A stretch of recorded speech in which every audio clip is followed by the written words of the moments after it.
रात होते ही mummy papa के कमरे से चिल्लाने की आवाजें आने लगती थी। एक बार मैंने सोचा कि मैं जाकर देखती हूँ कि वह दोनों किस बात पर लड़ रहे हैं। मम्मी पापा का कमरा मेरे कमरे के बगल में था और मेरे कमरे में खिड़की लगी हुई थी जो सीधा उन दोनों के कमरे में खुलती थी। वह खिड़की ज्यादा पुरानी तो नहीं, पर उसमें दो तीन छेद हो गए थे। मैं उन्हीं छेदों से अंदर की तरफ झांकने लगी तो देखा कि पापा मम्मी से कुछ करने के लिए कह रहे हैं, पर मम्मी मना कर रही थी।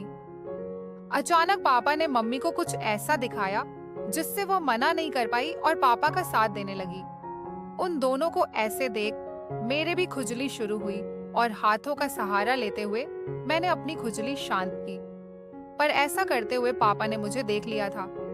अगले दिन मौका पाकर उन्होंने अपने औजार से मेरी चीखें निकाल दी और रात भर मुझे हेलो दोस्तों, आज की इस रोमांचक कहानी में आप सभी का स्वागत है। मेरा नाम निशा है और मैं मुंबई शहर की रहने वाली। जी हाँ, मुंबई में हमारा एक आलीशान घर बना हुआ है जहाँ मैं अपने मम्मी पापा और दादी दादी के साथ रहती हूँ। मैं अपने माँ बाप की इकलौती औलाद हूँ, इसलिए मुझे बहुत नाजों से पाला गया है। मेरे मम्मी पापा ने बचपन से ही मेरी हर जायज और नाजायज मांग को पूरा किया है, इसीलिए आप मुझे उनकी बिगड़ी हुई औलाद बोल सकते हैं। मेरी उम्र 16 साल की है, लेकिन मेरा शरीर देखकर कोई यकीन नहीं करेगा कि मैं इतनी कम उम्र की कमसिन लड़की हूँ, क्योंकि मेरा बदन बिल्कुल एक 25 साल की लड़की की तरह हो चुका है और इसकी वजह मैं खुद ही हूँ। मुझे लेट नाइट पार्टी करने की आदत थी और यही वजह है कि 15 साल की उम्र से ही मुझे वह सब आनंद लेने की आदत पड़ गई थी। जैसा कि मैंने आपको पहले ही बताया था कि मेरा घर बहुत आलीशान है जिसमें 5-6 कमरे हैं। एक कमरे में मेरे मम्मी पापा रहते हैं, दूसरे कमरे में मेरे दादा और दादी जी रहते हैं जिनकी उम्र अब बहुत ज्यादा हो गई है, तो वह दोनों अपना ज्यादातर समय अपने कमरे में ही बिताते हैं। तीसरे और सबसे सुंदर कमरे में मैं रहती हूँ। बाकी के कमरे खाली पड़े रहते हैं या जब भी कोई मेहमान आता है तो उनके लिए तैयार कर दिए जाते हैं। अब मैं अपने मम्मी पापा की बात करूं तो मेरे पापा की उम्र 40 साल है और मेरी मम्मी की उम्र 35 साल है। उन दोनों की शादी छोटी उम्र में ही हो गई थी, इसलिए वह दोनों काफी जवान दिखते हैं। मेरे पापा एक बहुत बड़े बिजनेसमैन हैं, जिनका ज्यादातर समय अपने काम में ही निकल जाता है। मेरी मम्मी वैसे तो बहुत जवान और खूबसूरत है, पर उनकी सोच पुराने जमाने की है। उनका ज्यादातर वक्त घर के कामों और अपने सास ससुर की सेवा करने में निकल जाता है। जितना मैंने अपने मम्मी पापा के रिश्ते को समझ पाया है, सो उससे एक बात साफ पता चलती है कि मेरी मम्मी मेरे पापा को समय ही नहीं दे पाती है। वह उनकी सारी जरूरतें पूरी नहीं कर पाती है और यही वजह है कि उन दोनों के बीच अक्सर लड़ाई होती है। एक रात की बात है कि हम सब खाना खाकर सोने के लिए अपने अपने रूम में चले गए थे कि तभी अचानक से मुझे मेरे मम्मी पापा के कमरे से लड़ाई की आवाजें आने लगी। उनका कमरा मेरे कमरे के पास ही था, इसलिए मुझे साफ साफ सुनाई दे रहा था और यह लड़ाई बढ़ती ही जा रही थी। दोस्तों, ये ऐसा नहीं था कि आज वह पहली बार लड़ाई कर रहे थे, लेकिन मैं फिर भी जानना चाहती थी कि आज किस बात के लिए लड़ाई हो रही है। पहले तो मैंने सोचा कि मैं सीधा मम्मी पापा से जाकर पूछूं, लेकिन फिर बाद में मुझे लगा कि वह दोनों मेरे सामने शर्मिंदा हो जाएंगे, इसीलिए मैंने पूछना उचित नहीं समझा। लेकिन फिर भी मेरे मन में वजह जानने की इच्छा तेज होती गई और जब मुझसे नहीं रहा गया तो मैंने उठकर देखने की कोशिश की। मेरे रूम में एक खिड़की थी जो मम्मी पापा के कमरे में ही खुलती थी। वो खिड़की ज्यादा पुरानी तो नहीं थी, लेकिन फिर भी उसमें 2-3 जगह छेद हो गए थे। अब मैं उसी छेद से उनके कमरे में देखने की कोशिश कर रही थी। पहले तो मुझे कुछ नजर नहीं आया, फिर मैंने अपने कमरे की लाइट बंद कर दी और दोबारा से अपनी आंखें खिड़की के छेद पर टिका दी। अंदर का नजारा देखते ही मेरे पूरे शरीर में करंट दौड़ गया।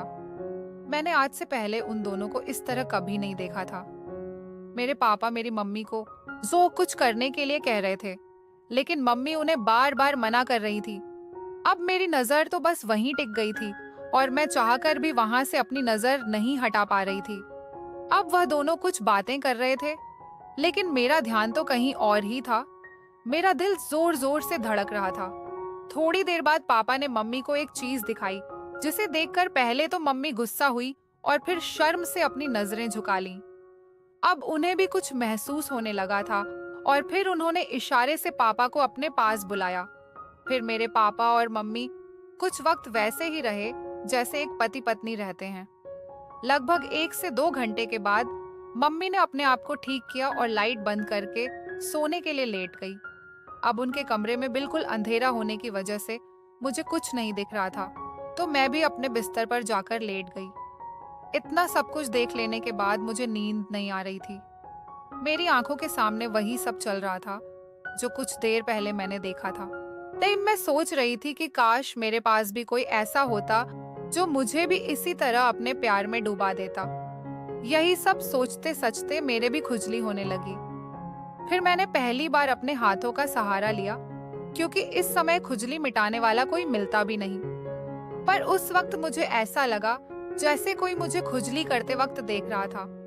मैंने उस बात पर ज्यादा ध्यान नहीं दिया और अपने पुराने किस्सों के बारे में सोचते सचते मैंने आधा घंटे खुजली की और जब थक के चूर हो गई तो बिना पेंट पहने सो गई। अगली सुबह मम्मी ने आवाज लगाई, निशा बेटा उठो, सुबह के 7 बज चुके हैं, आज कॉलेज नहीं जाना है क्या? उनकी आवाज सुनकर अचानक से मेरी आंख खुली और मैं सीधा उठकर वॉशरूम चली गई। तो फिर से मेरी आंखों के सामने वही नजारा आने लगा। वह सब सोचते ही खुजली शुरू हो जाती। इस बार मैंने हैंड शावर की मदद से खुजली शांत की और फिर मुझे अच्छा महसूस हुआ। खैर, जैसे तैसे करके मैं कॉलेज जाने के लिए तैयार हुई और ड्रेस पहनकर बाहर आई तो डाइनिंग टेबल पर मेरा पापा से सामना हुआ। मैं रोज सुबह पापा को गुड मॉर्निंग विश करती थी, तो उस दिन भी मैंने पापा को उसी तरह विश किया और उनकी बगल वाली कुर्सी पर बैठकर नाश्ता करने लगी। थोड़ी देर में मेरे कॉलेज की बस आने वाली थी, इसलिए मैंने जल्दी से नाश्ता किया और बाहर आकर खड़ी हो गई। पर आज मेरा पापा को छोड़ के जाने का मन नहीं कर रहा था। कुछ सोच के मैं घर के अंदर आई और बहाना बनाया कि मेरे कॉलेज की बस निकल चुकी है। जब भी मेरी बस छूट जाती थी तो पापा ही मुझे स्कूल छोड़ने जाया करते थे। मेरी बात सुनकर मम्मी बोली, निशा अपने पापा से कह दो वो तुम्हें स्कूल छोड़ आएंगे। मैं खुशी खुशी पापा के कमरे में गई और उनसे सारी बात बताई तो वह मुझे कॉलेज छोड़ने के लिए राजी हो गए। मैंने कहा, पापा जल्दी तैयार हो जाओ, मैं लेट हो रही हूँ। तो पापा बोले, तुम स्कूटी निकालो, तब तक मैं शर्ट पहन के आता हूँ। मैंने जल्दी से स्कूटी निकाली और बाहर खड़ी होकर पापा का इंतजार करने लगी। पापा अक्सर मुझे कार से कॉलेज छोड़ने जाते थे, लेकिन उस दिन मेरे कहने पर वह मुझे स्कूटी से लेकर जा रहे। दोस्तों, यहाँ तक तो मेरा प्लान सफल रहा था, लेकिन आगे के प्लान में थोड़ा खतरा था, पर मुझे यकीन था कि किसी तरह वह भी सफल हो जाएगा। मैं उनके पीछे बैठ गई और फिर हम कॉलेज की तरफ चल दिए। मेरा कॉलेज घर से लगभग 10 किलोमीटर दूर था। घर से कॉलेज के बीच का रास्ता लंबा था और सुबह का वक्त था, तो रोड पूरी तरह सुनसान थी। जब हम घर से 5 किलोमीटर दूर निकल आए तो मैंने पापा से कहा, पापा अब स्कूटी में चलाऊंगी, रोड भी सुनसान है तो एक्सीडेंट का खतरा भी नहीं है। तो पापा ने परेशान होकर कहा, हाँ ठीक है, लेकिन हैंडल मैं ही पकड़ूंगा। अब मुझे मेरा प्लान कामयाब होता दिख रहा था। मैंने उनकी बात पर सहमति जता दी। पापा ने गाड़ी साइड में रोककर मुझे अपने आगे बैठाया और मेरी बगल में से अपने दोनों हाथ डालकर हैंडल पकड़ा और धीरे धीरे स्कूटी चलाने लगे।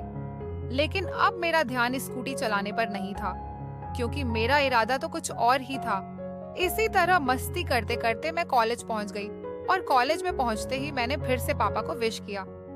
मेरी इन सब हरकतों को देखकर पापा अब थोड़ा सा परेशान हो गए थे, क्योंकि इससे पहले मैंने आज तक ऐसी कोई हरकत नहीं की थी। मुझे कॉलेज छोड़कर पापा वापस घर की तरफ चले गए। कॉलेज में आने के बाद भी मेरे दिमाग में वही सब घूम रहा था। अब मेरा दिल कर रहा था कि मैं पापा के साथ गाड़ी पर ही बैठी रहूं। तो अब पता नहीं मुझे क्या हो गया था। ऐसा कौन सा तूफान मेरे अंदर उठ रहा था कि मैं अपने पापा के ही साथ ऐसा सब कुछ करने के लिए सोचने लगी थी। खैर, अब आगे बढ़ते हैं।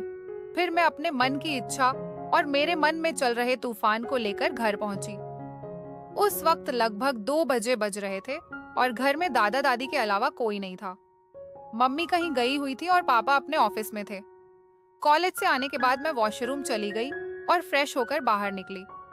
मैं बहुत थक चुकी थी, इसलिए चुपचाप बेड पर लेट गई और कब मेरी आंख लग गई मुझे पता ही नहीं चला। जब मेरी आंख खुली तो शाम के 5 बजे बज रहे थे। फिर मैंने नहा धोकर कपड़े पहने और मैंने कपड़े भी उस दिन कुछ अलग दिखने वाले पहने थे। अब पापा के आने का टाइम हो गया था, लेकिन मम्मी का कोई पता नहीं था कि वे कब आएंगी। शाम के 7 बजे किसी ने डोरबेल बजाई तो मैं भाग के गई और दरवाजा खोला। मुझे पता था ये पापा के आने का समय है। दरवाजा खोलते ही पापा मेरी तरफ देख मुस्कुराए और बोले, बेटा आज तो बहुत स्मार्ट लग रही हो। यह सुनकर मुझे बहुत खुशी हुई, क्योंकि अब मेरा प्लान अपनी कामयाबी के रास्ते पर जा रहा था। घर के अंदर आने के बाद पापा फ्रेश होने के लिए अपने कमरे में चले गए। ऑफिस से आने के बाद पापा तुरंत ही चाय पीते हैं, इसलिए मैं चाय बनाने के लिए किचन में चली गई। थोड़ी देर बाद पापा भी फ्रेश होकर किचन में आ गए और वहीं खड़े होकर इधर उधर की बात करने लगे। मैंने पीछे मुड़कर पापा की तरफ देखा तो उनकी नजर कहीं और ही थी। अब मुझे ऐसा लग रहा था कि मेरे मन की इच्छा पूरी हो जाएगी, और बस मैं ऐसे ही खड़ी रही। चाय बन चुकी थी, इसलिए मैंने पापा को चाय दी और बाथरूम में जाकर खुद को शांत करने लगी। मैं जैसे ही बाथरूम से बाहर निकली, मैंने देखा कि मम्मी आ चुकी है। उनको इस वक्त घर में देखकर मुझे बहुत गुस्सा आया, क्योंकि मेरी इच्छा पूरी ही होने वाली थी। पर अब उनके आने के बाद ऐसा कुछ नहीं हो पाएगा। मुझे पापा से अपने मन की इच्छा जाहिर करनी थी, जो मैं मम्मी के सामने बिल्कुल नहीं कर पाऊंगी। पापा भी मम्मी के आने के बाद थोड़ा दुखी हो गए थे, क्योंकि ना तो वही कुछ करते थी और ना ही उन्हें कुछ करने देती थी। मम्मी ने खाना बनाया और हम सब ने साथ बैठकर खाना खाया। खाना खाने के बाद पापा मुझसे बोले, निशा चलो थोड़ा बाहर घूम कर आते हैं। पापा मुझे ले घर के बाहर आ गए। फिर बाहर आकर उनका मूड चेंज हुआ और मुझसे बोले, चलो बेटा आज कोई पिक्चर देख कर आते हैं। कई दिनों से हम बाप बेटी को अकेले में समय नहीं मिल पाया है। तब मुझे पापा पर इतना प्यार आया कि पापा मेरे साथ अकेला रहने की कितनी कोशिश कर रहे हैं। खैर, तो फिर हम स्कूटी पर सवार होकर एक सिनेमा हॉल में पहुंच गए और रास्ते में ही मम्मी को फोन कर दिया कि हम दोनों पिक्चर देखने जा रहे हैं। सिनेमा हॉल में कोई पुरानी मूवी लगी होने की वजह से ज्यादा भीड़ नहीं थी। पूरे हॉल में लगभग 50 से 60 लोग ही मौजूद थे। अब मुझे पापा की समझदारी देख बहुत खुशी हुई। वह चाहते तो कोई नई मूवी देखने भी जा सकते थे, पर वहां बहुत भीड़ होती और हम दोनों को अच्छा वक्त नहीं मिल पाता। पापा ने सबसे महंगे टिकट लिए और फिर हम लोग बालकनी में जाकर बैठ गए। उस समय सब मेरे हिसाब से ही हो रहा था। बालकनी में हमारे अलावा एक पति पत्नी का जोड़ा बैठा हुआ था और वह भी आगे की सीटों पर बैठा हुआ था। अब तो हम दोनों को और भी ज्यादा आराम हो गई। थोड़ी देर बाद पिक्चर शुरू हुई, पर सच कहूं तो मेरा ध्यान मूवी पर था ही नहीं। मेरा पूरा ध्यान पापा की तरफ था और वह भी तिरछी निगाहों से मेरी तरफ देख रहे थे। अब बस इतनी देर थी कि शुरुआत कौन करे। मैं तो पापा का साथ कि पाने के लिए वैसे ही मरी जा रही थी, और फिर उसी वक्त मुझे ऐसा लगा जैसे मेरे पैर पर किसी जानवर ने काट लिया हो। मैं तुरंत ही उठ खड़ी हुई। पापा ने घबराते हुए पूछा, बेटा क्या हुआ? तो मैंने उन्हें बताया कि मुझे ऐसा लगा जैसे मेरे पैर पर किसी कीड़े ने काट लिया है। पापा बोले, अच्छा कोई बात नहीं, अगर अब की बार कोई कीड़ा काटे तो तुम मेरी सीट पर आ जाना, मैं तुम्हारी वाली सीट पर चला जाऊंगा। उनकी बात सुनकर मैं बैठ गई। फिर 4-5 मिनट बाद मैं फिर से उछलती हुई खड़ी हो गई, लेकिन इस बार मुझे किसी ने काटा नहीं था, बल्कि मैं जानबूझकर खड़ी हुई थी। मुझे इस तरह देखकर पापा हंसते हुए बोले, निशा तुम मेरी सीट पर आ जाओ। मैंने कहा, नहीं पापा, जिस तरह वह कीड़ा मुझे काट रहा है उसी तरह आपको भी काट लेगा। तो पापा बोले कि अच्छा तो तुम एक काम करो, तुम भी मेरी ही सीट पर आ जाओ। इस सब के लिए तो मैं पहले से ही तैयार थी, और पापा के इतना बोलते ही मैं उनके बगल में बैठ गई और पर्दे की तरफ देखने लगी।